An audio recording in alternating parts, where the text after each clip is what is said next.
mais surtout de la société musulmane. Et la théorie, mais surtout être utile à la communauté. En fait, alayhi salatu wassalam a dit, tous les hommes sont les serviteurs de lui. Le meilleur de ses serviteurs, c'est le plus utile à ses serviteurs. Et cette notion de servir, d'être utile, je crois que c'est une notion qui incombe à tout individu, c'est être utile à quelque chose.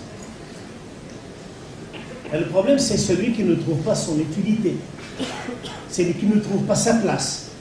J'essaie un peu de récupérer mes idées avant l'interruption du frère.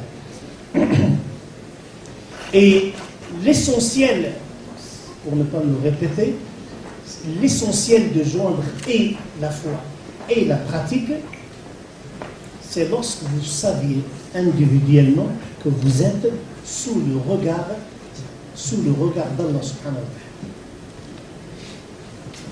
Chaque personne, chaque individu doit savoir qu'il est sous le regard.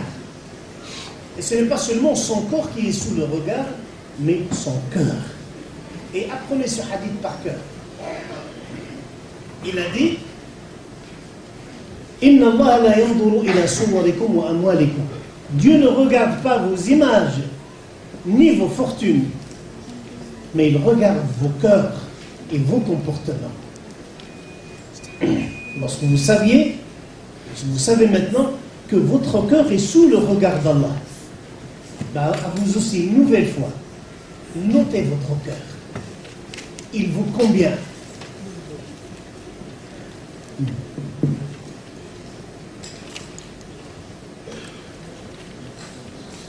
Si vous allez au supermarché, vous allez trouver que le cœur d'un veau ou d'un mouton, il coûte quelques euros.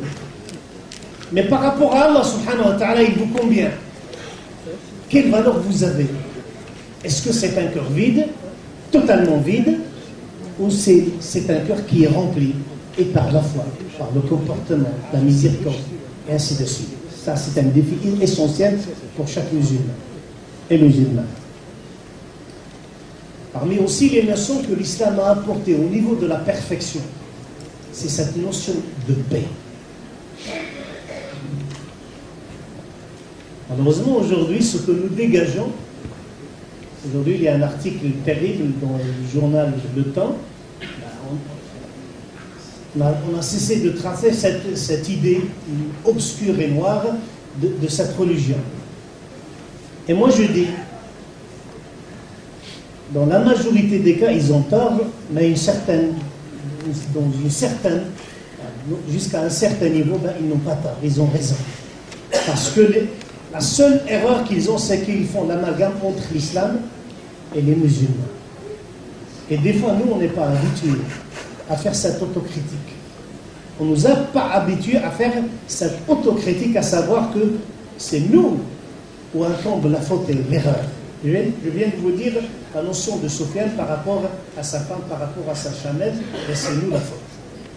C'est-à-dire, nous, on n'est pas arrivé à montrer ou à donner une meilleure image de cette religion. L'islam, c'est une paix. Et je vais vous donner un exemple que beaucoup de non-musulmans ignorent. L'islam, par son essence, il aime la paix. Et il n'est pas venu pour déclarer la guerre au monde, parce que lui-même, il ne se trouve pas dans la guerre. L'islam lui-même, il ne peut pas se trouver dans la guerre. Le prophète a vécu 13 ans à la Mecque. Et il a vécu 6 ans à Médine, c'est-à-dire 13 plus 6 font combien? Font 19. Quel était le nombre des musulmans? Après 19 ans de la vie d'un prophète, ils étaient combien? Ils étaient 1400. C'est tout. 1400. C'est le nombre de la communauté musulmane. Et c'est le nombre qui ont porté allégeance durant le pacte de Al-Hudaybiyah. Ce pacte d'allégeance, le dernier pacte d'allégeance que le prophète a tissé avec les musulmans. Et il a fait un traité de paix avec les Mécois. Vous connaissez cette histoire. Moi, je vous rappelle quelques notions. Il a fait ce traité avec les musulmans. Et ce traité a duré 2 ans. après 2 années de la durée de ce traité de paix qui était avec les Mécois, ils ont trahi ce pacte et le prophète est allé à la Mecque. Quel était le nombre de musulmans qui étaient dirigés vers la Mecque? Quel était le nombre de ce convoi de musulmans? Vous allez être étonnés. Ils étaient au nombre de 10 000. Et nos savants étaient étonnés. Comment, durant 19 ans, le nombre des musulmans n'était que 1400, et en l'espace de 2 années, le nombre a été de 10 000, pour dire qu'au moment de la difficulté, au moment de la guerre, au moment des crises, les musulmans ne se trouvaient pas. Cette religion ne peut pas vivre dans la crise, dans la difficulté. Et lorsqu'il y a la paix, l'islam se trouve.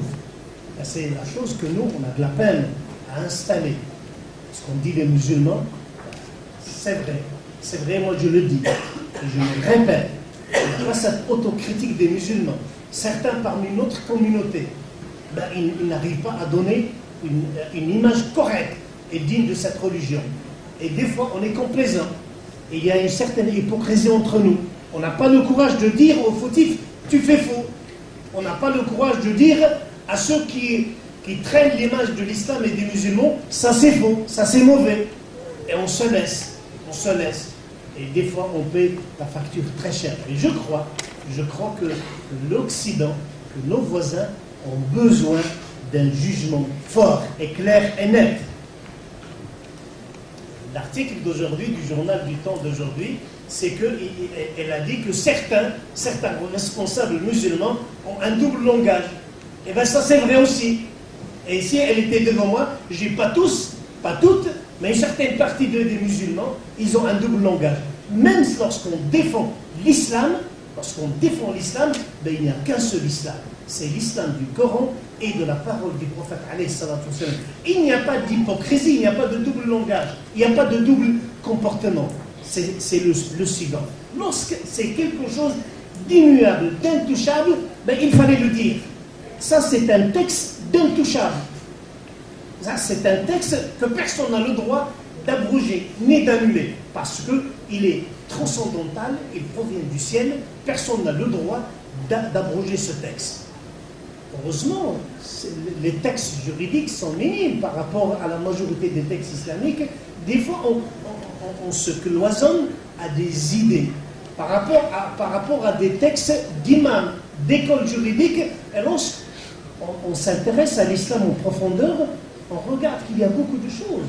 Il y a beaucoup de choses que certains imams, certains experts disent au nom de l'islam. Ils ont tort, parce que ce sont des idées reçues. Votre frère était membre du comité européen de la fatwa. Et un jour, un de nos collègues, je vous dis des idées reçues. Un jour, un de nos collègues, un grand expert irakien, a écrit une petite question et il l'a distribuée aux membres du comité européen, y compris Cheikh Al-Qardawi. Il a dit, s'il vous plaît, donnez-moi, mettons la réponse. N'allez pas chercher, mettons la réponse. Alors, on a donné la réponse, c'était un défi. Chacun a sorti ce qu'il a comme bagage. Et il a pris ces questions, et après une année, il a fait sortir une étude de 150 pages. Ça concerne lorsque la non-musulmane se convertit à l'islam.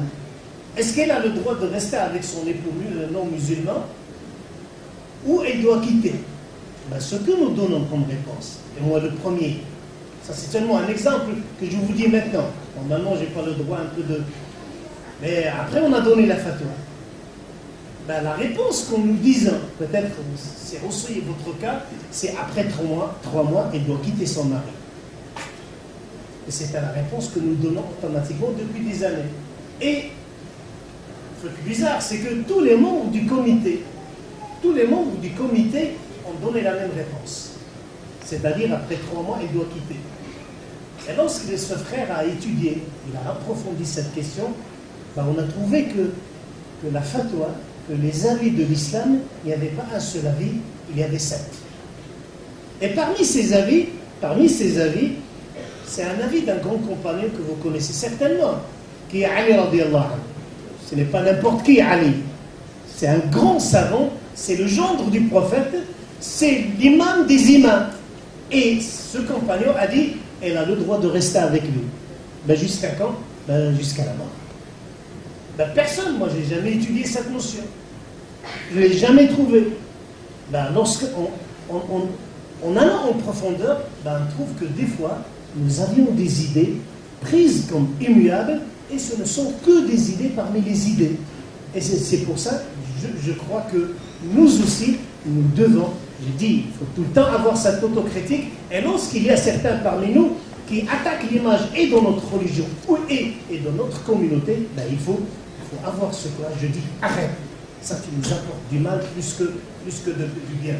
En 1905, un grand imam, le grand imam d'Égypte, le grand moufti d'Égypte, arrive à Genève et il a dit le suivant, c'est quelque chose qu'on répète tout le temps, il a dit, j'ai rencontré les musulmans et je n'ai pas rencontré l'islam.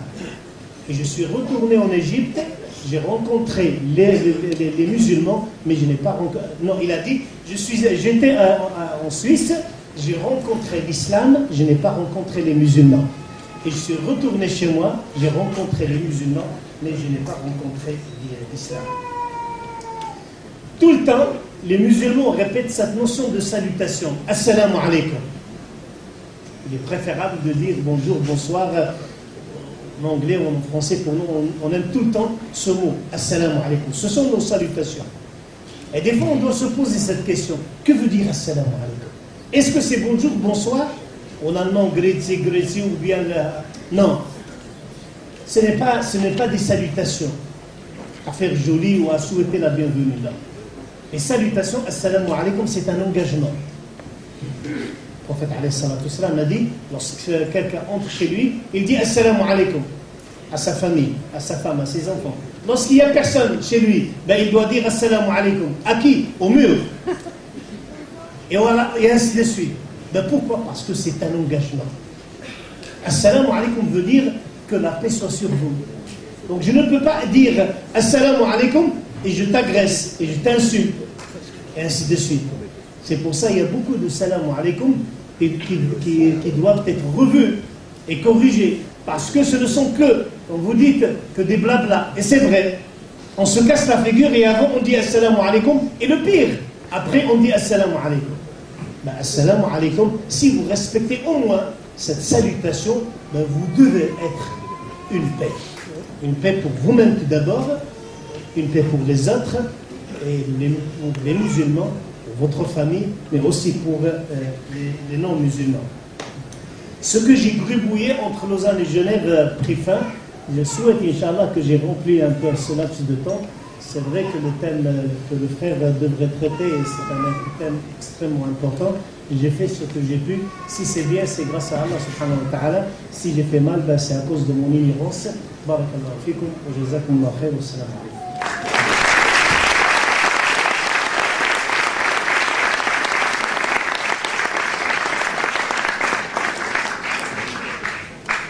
جزا الله خيرا الشيخ